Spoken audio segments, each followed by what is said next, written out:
Fengal चक्रीवादळानंतर तामिळनाडूच्या अनेक शहरांमध्ये दरड कोसळल्याच्या घटना घडलेल्या आहेत.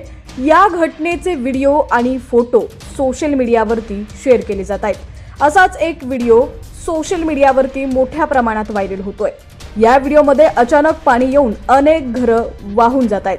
व्हिडिओमध्ये चिखल, पाणी आणि मलबा पायऱ्यांवरून वाहत लोकांच्या घरात शिरताना दिसत आहे. आपल्या मार्गात येणाऱ्या प्रत्येक गोष्टीला पाणी आपल्या सोबत आणताना दिसत आहे. व्हिडिओ पूर्ण पाहूया. त्याआधी तुम्ही HPN मराठी न्यूज चॅनल पहिल्यांदाच पाहत असाल आणि अजूनही चॅनलला सबस्क्राईब केलं नसेल तर नक्की सबस्क्राईब करा, जेणेकरून आमचे अपडेट्स लवकरात लवकर तुमच्यापर्यंत पोहोचतील. निसर्गाच्या कहराचा हा व्हिडिओ सोशल मीडियावर वेगानं व्हायरल होतोय.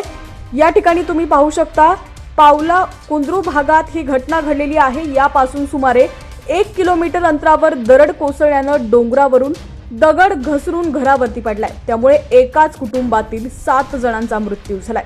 फेंगल चक्रीवादळ कमकुवत झाल्यानंतरही तामिळनाडूमध्ये मुसळधार पाऊस सुरूच आहे. तामिळनाडू आणि पोंडिचेरी या दोन्ही ठिकाणी पावसाशी संबंधित घटनांमध्ये किमान 10 जणांचा मृत्यू झालाय.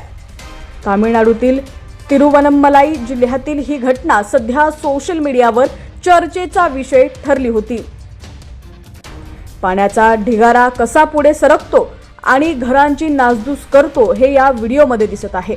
मुसळधार पावसामुळे तामिळनाडूतील अनेक भागात रस्ते उद्ध्वस्त झालेले आहेत. राज्य सरकारच्या अंदाजानुसार चक्रीवादळामुळे 14 जिल्ह्यांमध्ये विध्वंस झाल्याचं पाहायला मिळालंय. चक्रीवादळामुळे सुमारे 1.5 कोटी लोक प्रभावित झालेले आहेत. राज्य सरकारनं मृत्युमुखी पडलेल्या कुटुंबियांच्या नातेवाईकांना 5 लाख रुपये भरपाई देण्याची मदत जाहीर केलेली आहे.